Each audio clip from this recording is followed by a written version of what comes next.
All right, looking at September 12th spoilers today. Got some cards. Not sure how impactful they are, but let's just jump right in. Conclave Guild Mage, green white 2/2, green tap creatures you control gain trample, 5 and a white tap. Make a 2/2 green and white elf knight with vigilance. So I'm paying 6 mana to make my 2/2. I don't think that text is very relevant. I think the text of green give my dudes trample is pretty relevant though. Yeah, I find that pretty good in my aggressive deck.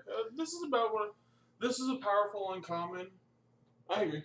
Like it, I don't know how early you're gonna take this in draft, but it's playable. Especially if the format is moderately slow, where you can actually get paid off to make these 2/2s. Like eventually, you just go wide enough that you just take over a game. With some of the green dudes that we've seen so far, I think this card's for sure playable and limited. Aside from that, your whole team having trample, I think much decent. Yeah, the fact that it's not target creature, it's creatures you control is very relevant. Yep, for sure. All right, we have Erratic Cyclops is a 4 mana 0/8 with trample. Whenever you cast an instant or sorcery, Erratic Cyclops gets +X/+0 until end of turn, where X is that spell's converted mana cost. This card is cool. I'm not saying it's good, but it is really cool. That's a really unique ability. You know what I think? I want to cast this with gifts. Like just gifts ungiven. So since team of battle rage. Since it has text that cares about spells cast, does that mean this is playable in Storm? No, this is playable in Kiln Fiend. His mutagenic growth gets it +3/+3/+3 now. For 2 life. That's so much better than +2/+2. Realistically, card will probably find a home in like a. I don't anticipate this card can be played in anywhere, but I do like its effect. Tabletop. It's a tabletop card. It's definitely a tabletop card. Okay. So you can cast your Glorious Anthem and then attack for 7. No, Glorious. This is instant or sorcery. Oh. Yeah, not as good. Damn. It's not mega prowess. Alright, what do we got next? I want that to be a keyword. Mega prowess. Will that be with Mega Vigilance? Probably. Where you get to attack and then attack again. Next card. Nightveil Predator. 3/3. Blue, black. Flying Death Touch Hexproof.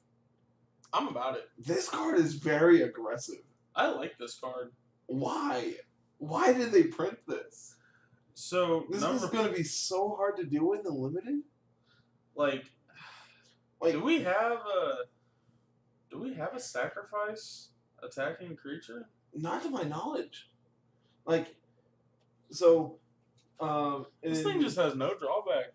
In M19, there was Vinemare, and like Vinemare was like the really good card in that limited format because it just has hexproof, and they were just like, oh, okay. It also can be blocked by black creatures.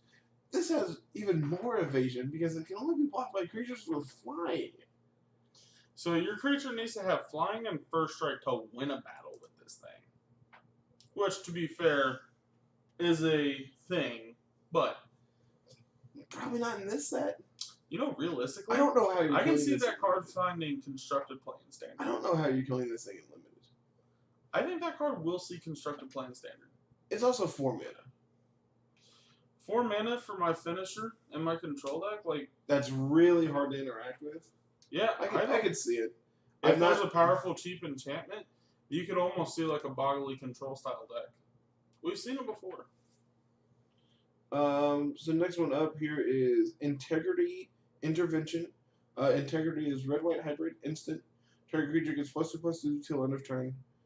Intervention for 2 red-white. Intervention deals 3 damage to any target, and you gain 3 life. So this is Lightning Helix with Pump Spell. Yeah. Again, you can't fuse them, though. I'm really disliking the not fusible. I mean, I understand why. This is also uncommon, it looks like. Yes, this is an uncommon. So 4-mana Lightning Helix. Where are you at on that?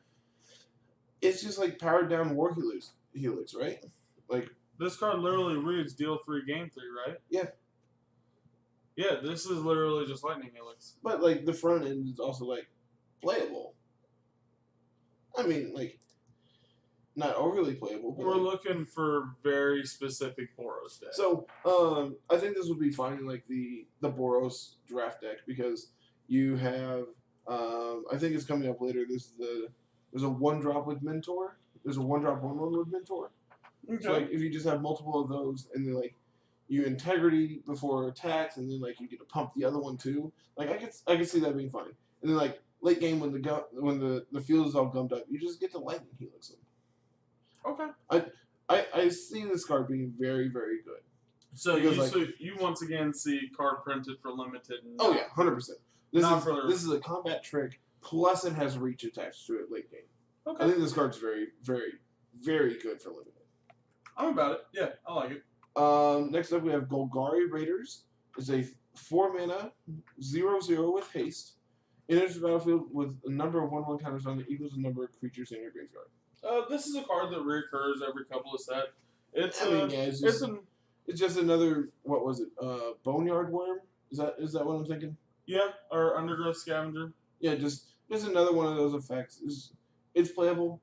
Nothing wrong with it. It's a limited card. Yeah, it's a magic card. Nothing really, I think, overly exciting. Mm-hmm. Next up we have Never Happened. 2 in a black sorcery. Target opponent reveals their hand. You choose a non-land card from it and exile it. You choose a non-land card from that player's graveyard or hand and exile it. So this is a bit of an interesting ability. This is a really cool templating.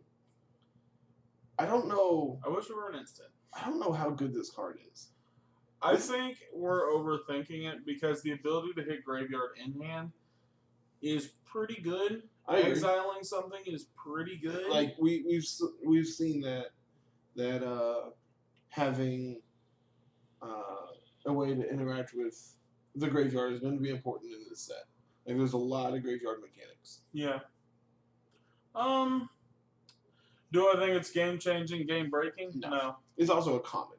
So like Wizards knows at common at 3 mana this card's not overly powerful. Yeah, 1 mana this thing's a mythic rare, 3 mana this thing's a. It might see play depending if. I was gonna say I can see like the Grixis control deck playing this in like their board. I'm not saying it's good there, but I can see it. Just like on 3 you tap out, like on the draw you tap out in the control mirror and you take their Chemistry's Insight. You just prevent them from drawing 4 cards. For sure. Yeah. Like this is a duress effect, but I don't think this is nearly as powerful as duress. Duress is 1 mana. On top of that, it's fighting for the slot of blue and black card we spoiled. Thought Erasure. Yeah, this card is fighting for the spot of Thought Erasure, and Thought Erasure is very good. Much more powerful. Yeah. Next up, we have Lava Coil. 1 in a red, 4 damage to target creature. If it would die, exile it. This is just double Pillar Flame. Yeah, I love these cards. There is nothing wrong with the damage-based exile effect. I fully agree. I think this card will see play as the removal spell, quote-unquote. What was it that was very popular? Couldn't hit flying creatures? Roast. Yeah, this will be the roast for the format. I agree. And, like, the fact that it's 4 damage versus 5 is relevant, but, like, I haven't seen anything that is just like, yep, this has 5 toughness, this can't die. Like, 3 and 4 seems to be where, like, your toughness is based right now. Yeah, obviously you have your erratic Cyclops, and then you have an 08. Yeah, I mean, if we're having to kill erratic Cyclops, you're getting 2 for 1. Yeah, it feels bad to get 2 for 1. So we have Invert and Invent. Invert is a blue-red hybrid instant. Switch the power and toughness of up to 2 target creatures. Interesting note: this does not say until end of turn. But Aaron Forsyth announced today that they're embodying this to say till end of turn. No, I'm not a fan. Because it's really hard to keep track of. Is his exact wording. I'm just like, I actually didn't notice that the first time I read it. I'm just like, oh, it's like Twisted Image. Yep. But like now that I read it again, it's just like, oh, That would have been. they fucked up.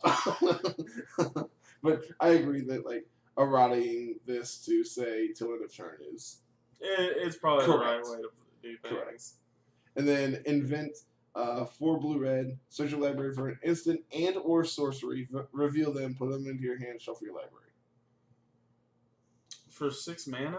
For 6. It's also an instant. I can see this being playable if there is a spell-based combo deck in the format, but once again, if that spell-based combo deck's win condition is a black card, then this card is beat.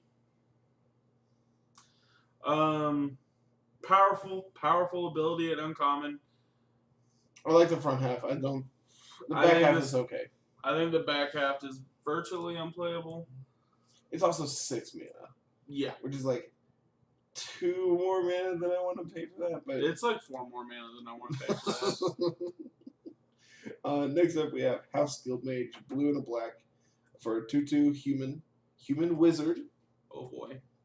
1 and a blue, tap target creature doesn't untap during its controller's next untap. Black and 2, surveil 2. Ooh. This seems really powerful.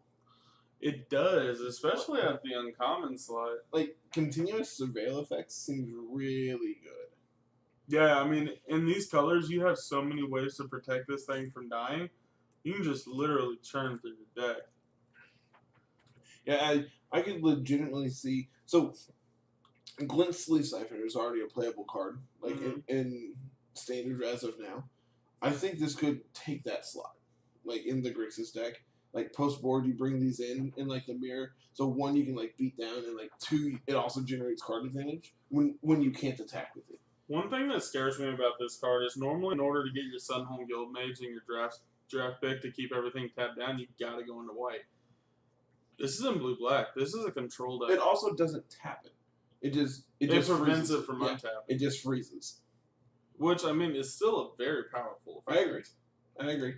I think this card is very playable. I would be very surprised to not see this in standard. Yeah, I think this card being able to just churn through our deck, this is JVP on crack. Well, except it's not, because it's not. The reason I said on crack is because we're not going to flip and not have the ability anymore. Except it's not. Yeah. Surveil 2 is close.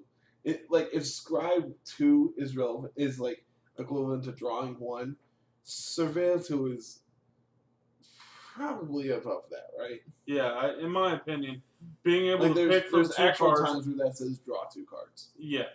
And then there's in my other times where opinion, it says put in 2 1/1s. Feel free to leave a comment down below and tell us what you think. But in my opinion, Surveil, much more powerful than Scribe. Oh, 100%. I don't think it's even comparable. Next up we have Golgari Find Broker. It's a black green for a 3/4. Enters the battlefield, return target permanent card from your graveyard to your hand.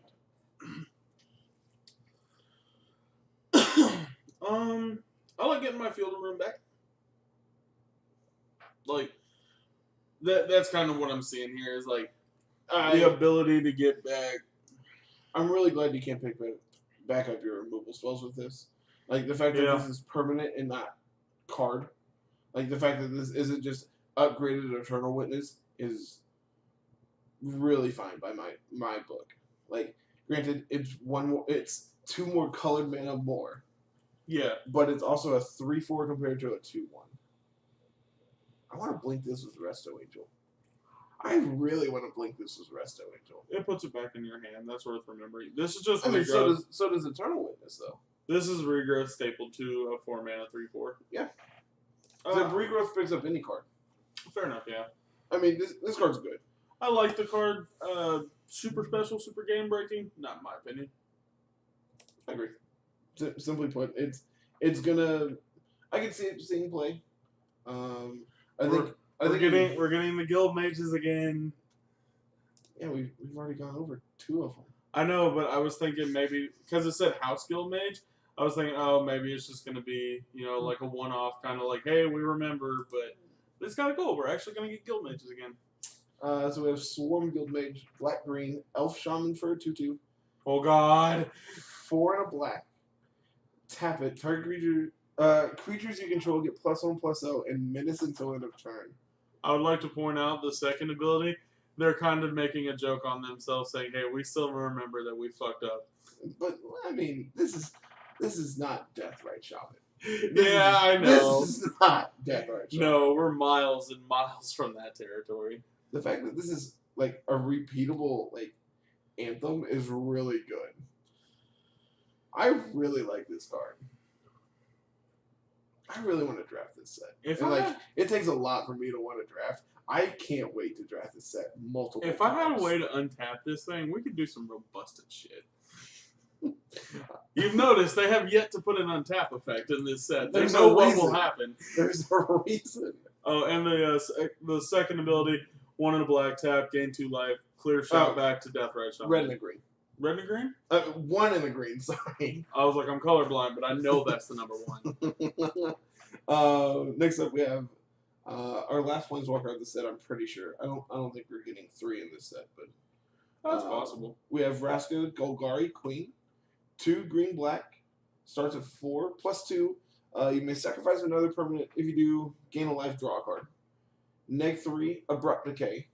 -9, you get an emblem with whenever a creature you control deals combat damage to a player, that player loses the game. So, interesting thing that I didn't notice earlier. So, this is the one card, once again, that Carter has talked to me about. This card is sweet. This card +2s. I thought it was a +1. It didn't hit me until I was reading the card. This card +2s, like, you can't just let this thing sit around. Because at +2s, like, if he gets 1 this comes +2. in at 6 loyalty. Yes. Or it goes down to 1 and, you're down a permanent. Yeah. Your opponent's down a permanent. This card is actually just not bad. So, interesting notes. In Standard, we currently have Crucible of Worlds. Mm-hmm. So, I can sack this land, play my land for turn. Oh, yeah. That's, sack a land, gain a life, draw a card. For that fact, replay my land. For that fact, let's say you're sitting on 4 mana, turn 5, you draw this thing, you play it, you tap, sack, you get a land untap. You can hold up your Fatal Push. Fatal Push is rotating. Oh, it feels bad, man. I don't think we have a 1 mana removal spell right now in the format. We don't need it. Just being honest. Back to Vraska. Card, in my opinion, actually jumped to extremely playable when I seen that was +2. So, Cliff was talking to us about this today. Sure. What do you think about this in Modern? You'd have to find me a very specific deck. Okay. Turn 1, Noble Hierarch. Sure. Turn 2, Tireless Tracker. Okay. Turn 3, Vraska. Fetch land, crack, make 2 clues. Sack a clue, put a counter on my tracker. Gain a life, draw a card. Attack for 4. I mean, that's well and fine. Like, that specific instance, that I can't think of any creatures that, I can't think of a combination of cards that does that particularly better. But you're still fighting for levels of aggression in that color. Okay, I mean, granted, Noble Hierarch just accelerates it. That's, you don't need it.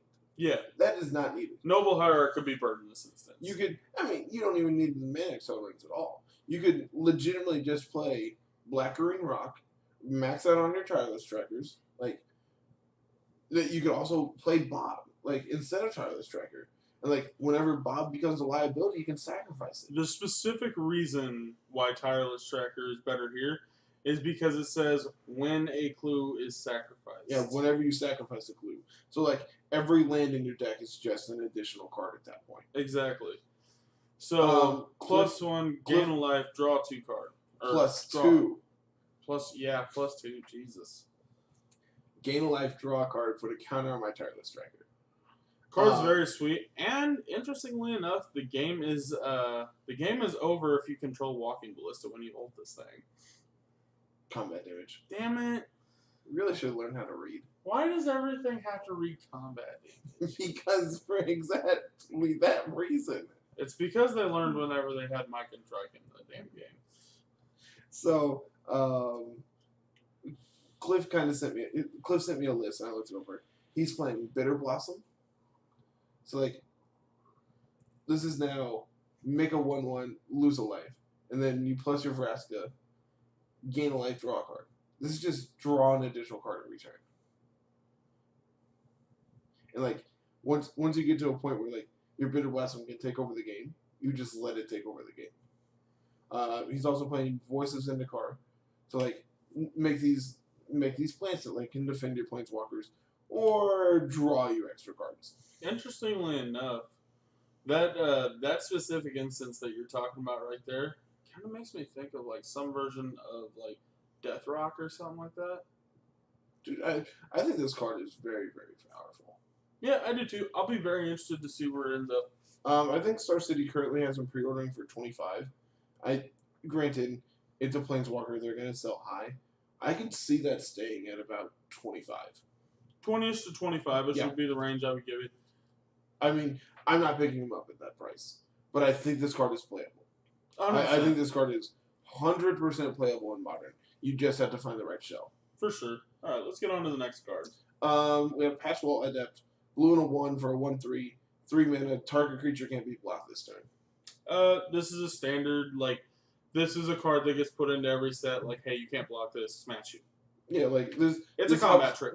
This helps break parity. Yeah. Like when the board gets gums up, like because we haven't seen a lot of removal spells right now for limited.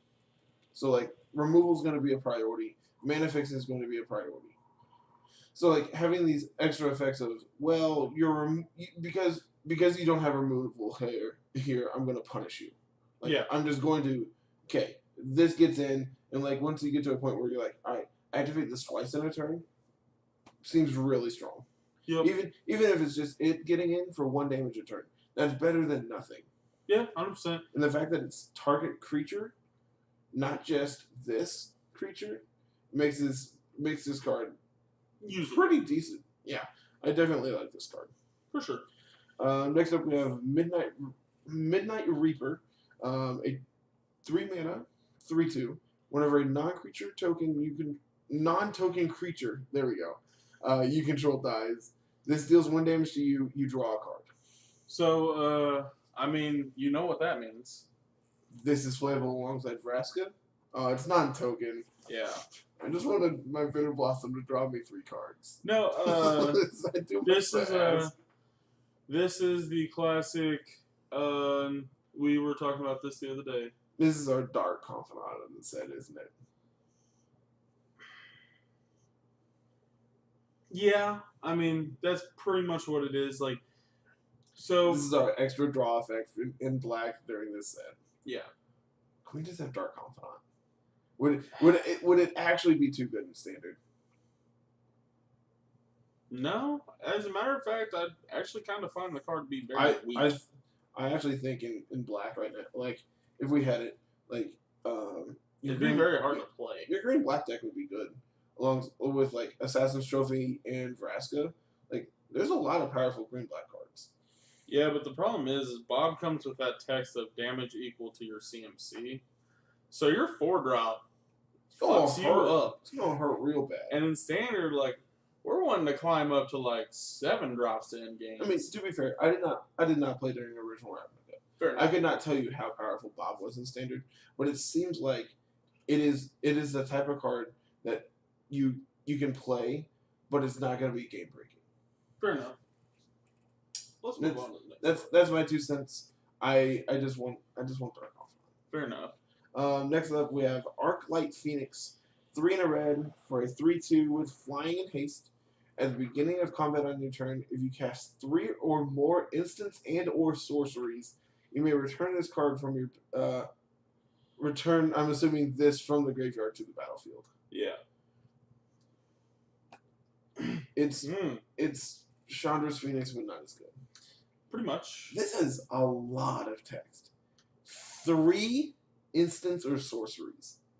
You're not returning this a lot. Yeah, no, like this is specifically So I can tell you exactly where I want this card. Okay. I want it in my mid-range deck. What do you? When I'm fighting over my single threat on the field that they're trying to remove, so whenever he casts, okay, Assassin's Trophy, and I have to go, okay, negate, and he has his backup removal spell. Like you're this interaction, and you're just like, well, because we had this interaction pre-combat. Motherfuck. This is if you cast. Yeah. Ah, man, that is. Yeah, this is so much harder. What do you think of this in like post board of the blue-red control deck for the mirror? Where, yep, I'm going to cast these draw spells, and look what's back. So this card is usable in like exactly Pyromancer decks, like I don't decks even know where I'm how- rattling off a few spells just to make some tokens. Like that's. I forget who mentioned it, but they were talking about playing this in Mardu Pyromancer. Yeah. I don't think that's where you want this card. No, because in Mardu Pyromancer, I want to get value out of about 2 or 3 spells a turn. I mean, Pretty much the way Mardu Pyromancer is winning is by forcing you into like 2-for-1s over and over and over again. I mean, to be fair, Faithless Looting, pitch this and Lingering Souls. Like you're setting up to do something, but like I think this is just like a weaker Bloodghast in that instance where I want this creature in my graveyard to get value off of it. To be honest, this card's gonna fall to 25 cents. And Yeah, it's a mythic. It'll be 50. it's a mythic. Yeah, this is our other red mythic. First red mythic. I don't know why this card's a mythic. There's got to be something we're not seeing. I don't know, man. I'm off it. I'm passing. Yeah. Next up, we have Inescapable Flame. Sure. 4 red instant. This can't be countered. Deal 6 to any target. There's a removal spell for limited. It's 6 mana. Why did they slap this spell can't be countered on this? I don't know. That seems kind of out of place on this, right? It seems a little bit powerful.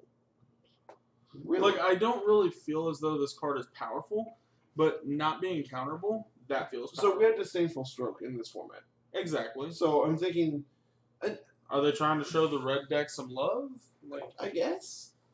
I mean, realistically in standard, if there's a red burnish style deck, you probably play one of these. I don't know about that. 6 mana is a lot. 6 mana is a lot. And like in my burn But- deck, I don't want to get to 6 lands. Fair enough. I want you dead with 4. Fair enough. 3 or 4, yeah. But I don't know. The uncounterable text is kind of interesting. I'm not sold on it, but yeah, by no means do I think it's game breaking, but it's a removal spell for limited is the way I see it. for sure. Or a game finisher. Yeah, it is any target, so. Mm-hmm. Next up, we have Maximize Altitude, Blue Sorcery. Target creature gets +1/+1 flying till end of turn, Jumpstart. Jumpstart being on this card is actually kind of interesting. This is just a combat trick. Yeah. This is just, what is it, Flight or Elevate? Mighty Leap. Mighty Leap. Yeah, there you go. Mighty Leap's also 2 mana. And like the fact that like once you get to a board state where again the board is cluttered up, you can go, all right, maximize altitude. This dude, jumpstart, discard this extra land on this dude, and attack for a lot. Like I think this card is pretty good. Yeah, for sure. Like I don't know what blue deck you're gonna want a lot of creatures in. We're reading a lot of limited cards today.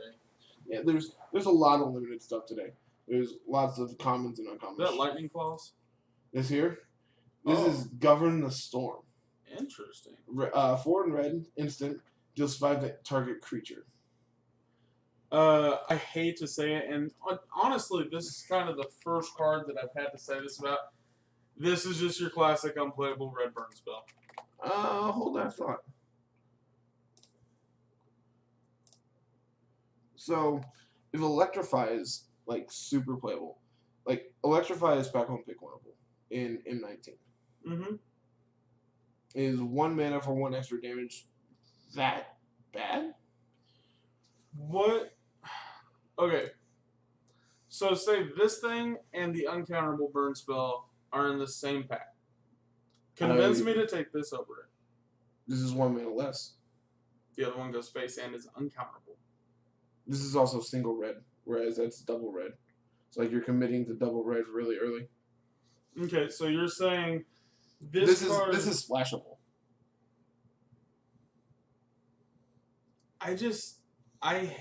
turn 5 is where you are either wanting to protect what you have or commit something to the board that finishes the game. So that's both counterintuitive and works well for your defense due to the fact that if they play anything with 5 toughness or less, you got them. I agree. I'm just saying, I think we should keep an eye on the toughness of threats. This is also a common. Whereas, this thing's uncommon. Yeah, this one's uncommon. It's like, you're more likely to see another one of these. Mm-hmm. But again, I think this card being single red makes it very splashable. And as a result, I think it takes a slot of priority over it. I think we should keep an eye on like the common toughness of your finishing threats that we're gonna find throughout this, and just see like what's more playable, because the very next card coming up does happen to be a 6/6. Yeah, to be fair, this is also technically a 9-drop. Motherfuck, what is this thing? It's a 6 mana. It's a 9 mana 6/6 with it costs 1 less for each creature in your graveyard. Mm-hmm. Enter the battlefield, return target land from your graveyard to the battlefield. Interesting. I mean, this is just Ghoultree. Yeah, I mean, it definitely is. To be fair, Ghoultree is also a 10/10 and is 1 color. And is a mana cheaper. But I mean, this can't be underplayed. In my Golgari limited deck, there's going to be creatures ahoy. To be fair, this is also an uncommon versus a rare. Yeah, 100%. I definitely like the idea of this. And well, all right, we're trading dudes early. You burnt this dude with your removal spell, and here's my really cheap threat. Like you're not paying 9 mana for this thing. No, I would hope never. In the event you're in the Sultai deck with your guild gates and everything, you can end up playing your jumpstart cards to discard your lands to get back with this. So just making your jumpstart cards free. Well, quote unquote, at this point, jumpstart now reads my Molder Hulk costs 1 less. Like if costs 1 less, or you get your free land back. Yeah, like the Sultai deck actually looks really sweet. Like a combination of I was gonna say, yeah, just like Pass Wall Adept and Molder Hulk. Like we're just gonna get there. On top of that, I can make this thing fly. I mean, honestly, I'm building a draft deck already in my head. I was gonna say, like, this having jump start, so like you can like make this thing. You can give something like the fact that you can flash this back, get back your land, play your Molder Hulk. Like I can see this card being good and limited. I'm not sure. Rare land. I'm not sure how playable this is going to be. I'm interested in finding out though. Yeah, it's a limited card for sure. Next up, we have Guild Mages Forum. It's a land, tap for a colorless, where you can 1-tap, add 1 mana of any color. If that mana is spent on a multicolored creature spell, that creature enters the battlefield with an additional 1/1 counter. So, I like it. This is a commander card, right? Yeah, like, I like this land. I think it's just... I'm interested in seeing what these are pre-ordering for. I'm going to say a couple bucks, and I think at a couple bucks, I think they're... Yeah, I'm going to go out on a limb and say, is this Carter's hot take? If this is a couple bucks, I'm not ashamed to pick up a couple. Yeah. Yeah, for $1, I could buy in. Yeah, I could take 2 of them. This card will probably settle at about $2. Being able to cast my commander with... Oh, I'm playing the long game on this one. Like, 10 years from now, this card is so limited because it was opened in 1 set. It's a $10 rare for commander. Like, I'm playing the very long game with this one. Like, so you want to talk about spec prices. So, something to remember, whenever it comes to a legendary creature that's printed with commander in mind, most of the time, they follow some very specific rules. If they are hexproof, then they will have low toughness. So, yes and no. Look at Narset. Yeah, she's a 3/2 with first strike and hexproof. I thought she was a 1/4. No, I do that every time. Yes, you do. But there's specific templates that they try to follow. Like they are well minded to the cards that are commonly played throughout Magic. So if something is a 1/4, it's going to be pathable. You know, if something is a 3/2, it's going to be hex. Like Yeah, I was gonna say you can block it. yeah, like they try and follow very specific templates, and whenever you can use cards to break those templates, like for instance my 2/3 commander that pods off creatures and is a combo win with my mono green deck. If I can get him out of bolt range, like it's not the worst thing to do. Multicolored. Does that change your mind? I mean, technically, that commander is a multicolored because his ability is two blue and red hybrids. Who are you talking about? Yusan? Yusan's mono green. Is that it? What am I thinking of? Am I thinking of It's one of the DTK legends. I know who you're talking about. I don't know the name of it though. Yeah. It also doesn't pod anything. Yeah, Yusan's the pod. Yep. Well, Interesting. pod. He's a fucking pod. But you don't stack it, dude. I know. That's what makes him great. That's my first commander deck. I just literally went, I like this card, and went downstairs in my bulk and just pulled out like all these mono green cards with like here's this Birds of Paradise and here's a Rampant Growth, and just like I'm gonna cast this 10/10 for 3 mana. Like it was not good, but it was very fun. But it was very not bad. And then like I started looking up actual like Isan decks, and I'm like, yeah, I'm never gonna buy a Gaia's Cradle. I can take this deck apart. Next up we got Goblin Banneret. Red for a 1/1. Praise the 1-mana goblin.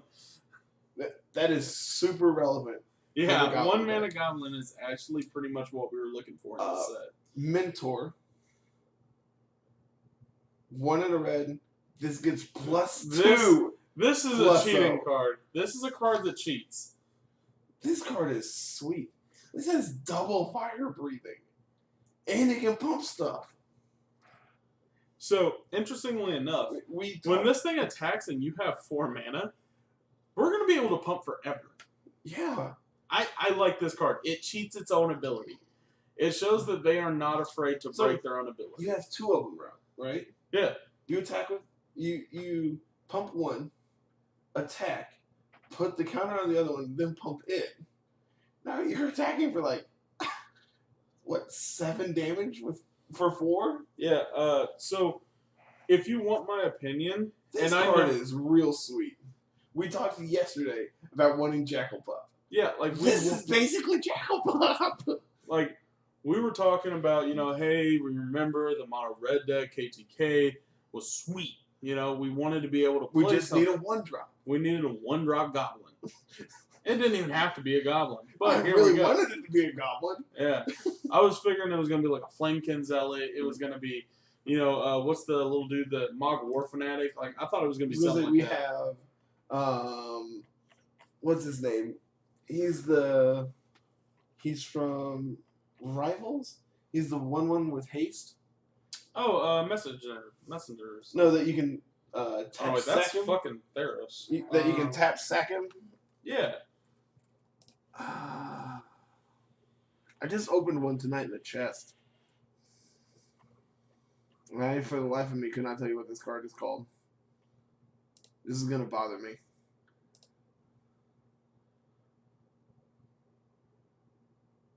Fire Shrine Keeper? No. Huatley's Spurring. We do have Rigging Runner, who is also a goblin. I did not know that. Actually, I didn't either. Folks, there's going to be a mono red goblin stream eventually in Standard, just letting you know. It might be like day 1. Oh, we get Wily Goblin too? I forgot about this thing. I did too. This thing's actually kind of good. This is a rampant, like a ramp spell. Yeah, this thing's actually kind of good. Is it from Rivals? Wait a minute. War Leader. The 2-drop goblin that attacks to put a goblin into play. He's a 3-drop. The new one? No. Old one. The one that's like $12 for no reason. I have no idea what you're He was the about. face of a dual deck. And not a dual deck, but a standard dual deck. Fanatical Firebrand. Monkey. Who, for some reason, is also a goblin. A goblin pirate monkey. Folks, you've seen it here. He looks like a monkey, right? I'm pretty sure he is a monkey, dude. I'm pretty sure he's a monkey. Sacrifice the deals one day. We have this. We have Rigging Runner. We have the new one. Like, Goblins has 3 1-drops. I mean, goblins could be a playable archetype, and we just don't know yet. I fully agree. This is basically Goblin. I kind of miss the vehicles being in the format, because Fleet Wheel Cruiser would be fucking No, sick. the fact that, like, this, and then, like, with your Wily Goblin, or, I mean, your Rigging Runner, like, you get to attack for 1. Next turn, you attack for 1, play your Rigging Runner. Now it's a 2/2. The next turn, you get to pump this, attack for 6. Damn. We just need to stoke the flames. And honestly, the deck's back. We're not getting Stoke the Flames. No, it won't happen. Let's see. We have Vivid Renewal, 4 and a green, sorcery. Return up to 3 target multicolored cards from your graveyard to your hand. Exile this. This is just All Suns Dawn, and like, it's not Seasons Past. No. That's the important part. Is it's not Seasons Past. Seasons Past was That card fucking was fucked ridiculous. That card was fucked up. So This card's just unplayable, right? I don't really see. I don't see why you would want to play this. The fact that it says cards is kind of cool. Maybe I can get back a couple of removal spells and a dude. To be fair, it's up to 3 multicolored cards. Yeah, so like I can get back my Assassin's Trophy. And your Vraska and your Like maybe you play. second Assassin's Trophy. Like maybe you're playing wanting your Sultai sideboard to go Like- against control. To like outgrind them? But realistically, if that's where I'm at, I'm so far behind. Spending 5 mana to try and get ahead is super counterintuitive. I mean, yes and no. Like there are definitely spots where I could see this card just being 100% just a knockout home run, where you're just like against control. You're like, well, okay, I'm going to pick up these 3 cards that like you dealt with your counter spells. Like, and now you're just like, play this threat again. Play this threat again. Yeah, like Hey, play this threat again. Like it helps you grind against the control decks. But how many multicolored cards do you have to play to make this card good? I mean, realistically, whenever you think about it, like, okay, so for instance, just go to Modern and click on a deck. Other than Affinity, please. Like, you don't realize it, but like for Grixis Death Shadow, Jeskai. Oh. You said pick a deck. I did. But I mean, sure. So you just told me to pick a deck. First one I clicked was Amulet Titan.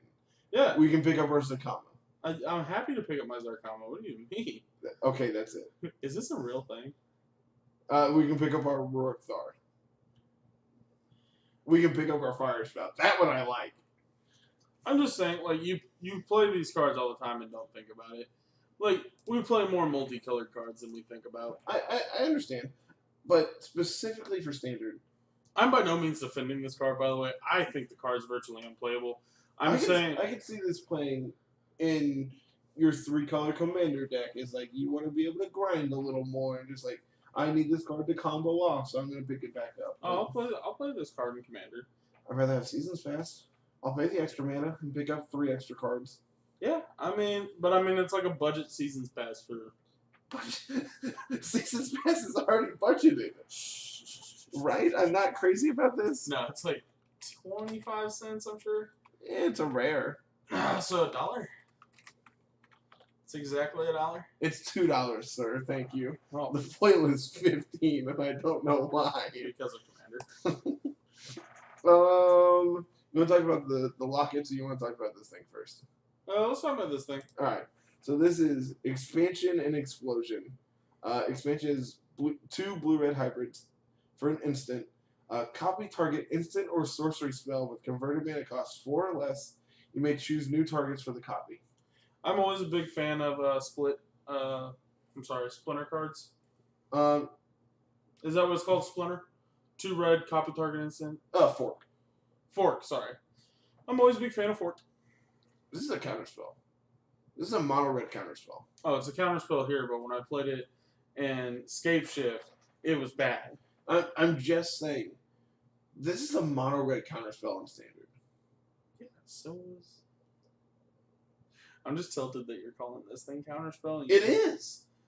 It really is, though. Like the fact of No, okay, yes. I'm gonna tap out for. I'm gonna play my 5 mana for my Ralseric. Okay, negate it. Okay, well, counter your negate. Like, I think this card is very good on the front half. The fact that it's only instants or sorceries that cost 4 or less, like that's fine. I don't really care. What big spell are you playing? Vivid Renewal. Which you can pick this up with. You're not wrong. Anyways, yes. Or even fork effects are very good. Or even like your Assassin's Trophy. You're gonna blow up my land. Well, I'm gonna blow up yours. Yeah, like, we're gonna set each other back, and that's fine. I like seeing Izzet get so much love. I'm a big fan of Izzet getting love. I showed you my Grixis deck I worked on, right? Yes. It's getting a few upgrades after today. Very nice. So what's the back half of this double blue, double red X? Explosion deals X damage to any target. Target player draws X cards. This is Fireball plus Sphinx's Rev. Oh, okay, I guess Sphinx's Rev isn't the best connection. I guess this is Fireball plus Stroke of Genius. I guess this is the most accurate. Does it target two different people? Like, can I Fireball you and me draw the cards? Yes, 100%. I'm kind of about that as a finisher. finisher. I really like that. In your Niv Mizzet deck. Alright, you're going to take 4. I'm going to draw 4 cards. You're going to take 4. I like it. You already know I'm going to cast Niv Mizzet a non-zero amount of times in standard. I'm probably playing my Sphinx's Rev with it. Yeah, I'm a big fan of this card. I think it's super flavorful. And the fact that like I get a counterspell too.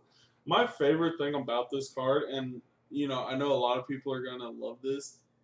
This embodies Izzet 100%, like to the T. Like this. This is everything that you want to do. Like this is the Izzet tribe in a nutshell. You get to. We're drawing cards. We're hitting you hard. We're doing what you're doing. We're copying your shit. This card is beautifully done, flavorful. Super flavorful. And on top of that, this card is so playable. I cannot wait to cast this card a non-zero amount of times. Any additional input?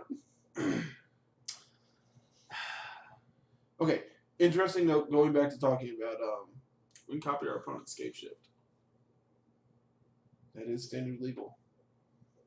I don't know why we are, but no, I've had to do it in Modern. So you remember I played you played Titan Shift. Reverberate. Yeah, I played Reverberate as my answer to the control matchup, and at one point in time, my opponent cast Cryptic Command with the modes of bounce your Valakut, counter your spell. I was getting ready to copy his Cryptic, and it hit me. You're like, I can just copy my Scape Well, Shift. I was like, copy Scape Shift. And he was like, oh. We're dead, aren't we? Scape Shift at instant speed. It wins a game, let me tell you.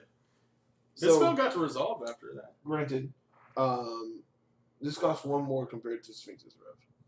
Yes. But this is fucking Fireball!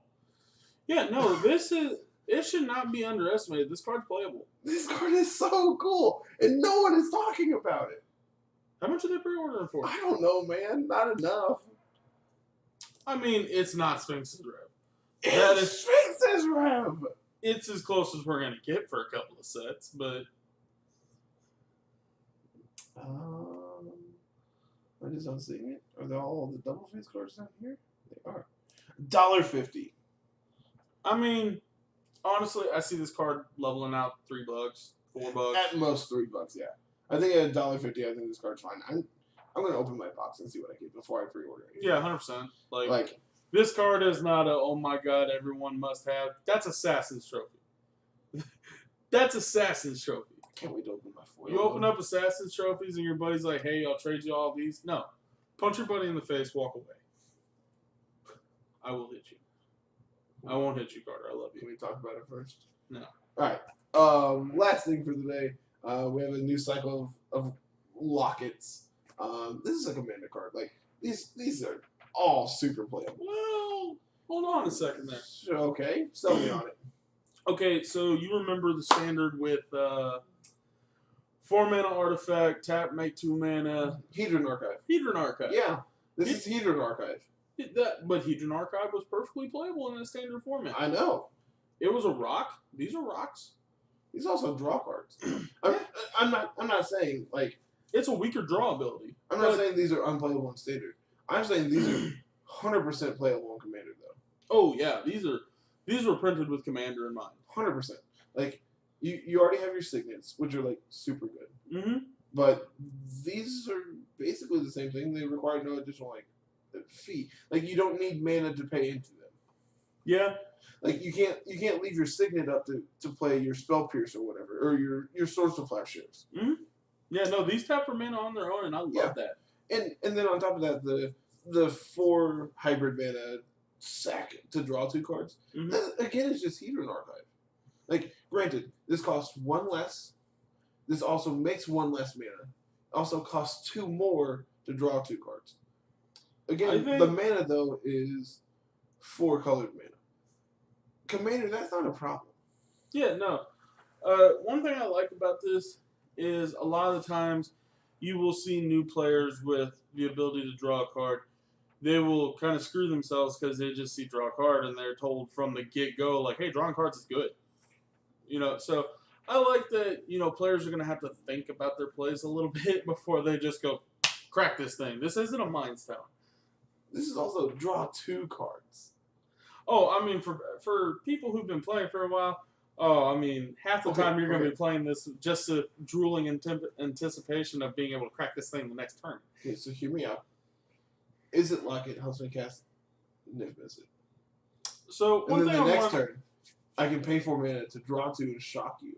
One thing I want to mention is I kind of wish they would have done the opposing set of signets in this set. No. Why? That's not how this works. I would have preferred it that way. We could have This set is these 5 guilds. They're not going to give you anything other than these 5 guilds. Are you sure? 100%. By the way, I am terrified of the next set because the next set is quote-unquote the ally colors. No, not even true. This is a combination of the allied and enemy colors. Is it really? Mm-hmm. So right now we have... Oh, Dimir is... So we have Dimir, which is ally. Izzet, which is ally. Selesnya is ally. Golgari is ally. I'm pretty sure Boros is enemy. No, Golgari is enemy, right? Ally, Dimir ally, enemy, ally. Why don't we just look that up real quick All before we right, give people an aneurysm? I'm looking up the color wheel.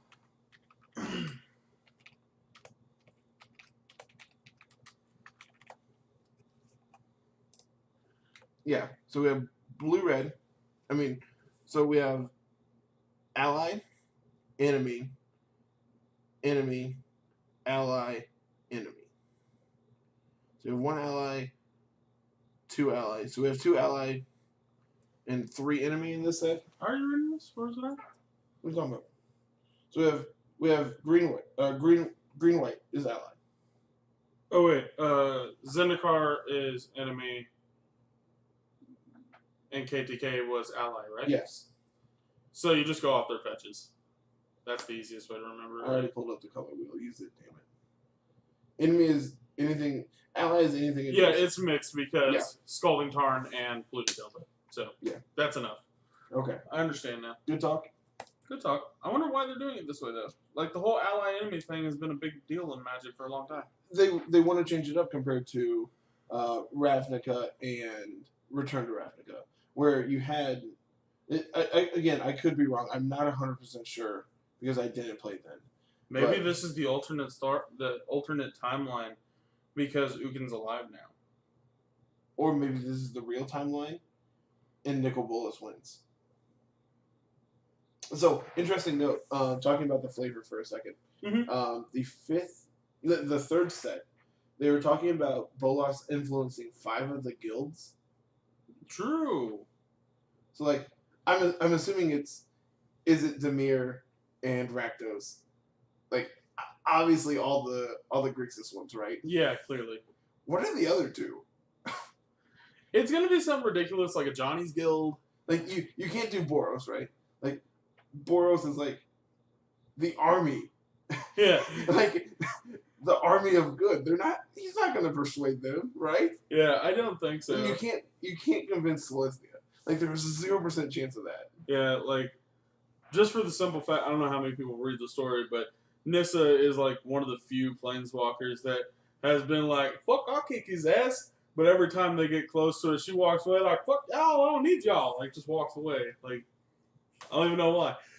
And Jace is actually a pussy, for the record. Can you like not give hot takes right now? Oh, I'm just saying. I'm just saying. Because I had somebody argue that with me. I'm like, nah, Jace a bitch.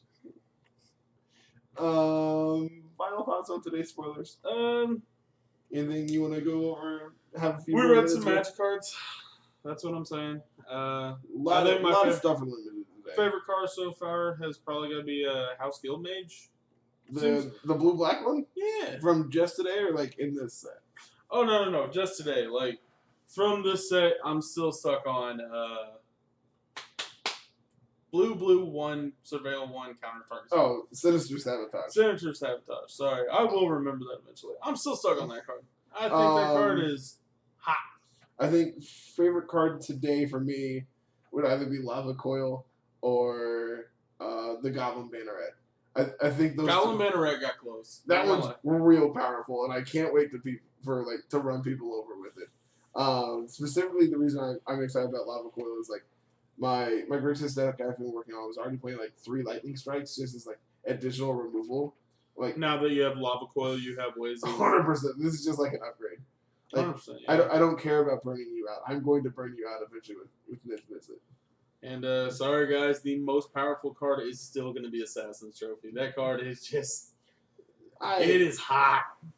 You know, the more and more we talk about it, like obviously that card's very powerful, but it's not an unseen ability. That's for sure.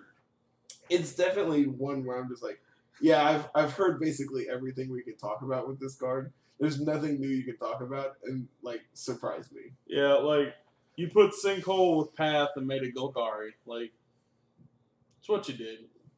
Plus Downfall.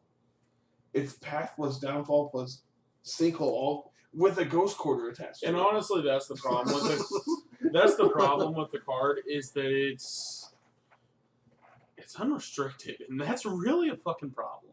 I don't think it's a problem. The fact that it hits any permanent. I really okay. Favorite card so far in the set, and like the card I'm most excited to play with, is still easily little touch up from yesterday. The card that we're actually hovering over here. Yeah, Random Notions. This is the Damage. correct. Yeah, this is the correct translation from what I've seen so far. So just to touch up on yesterday, it is going to take the spot in my what the fuck card.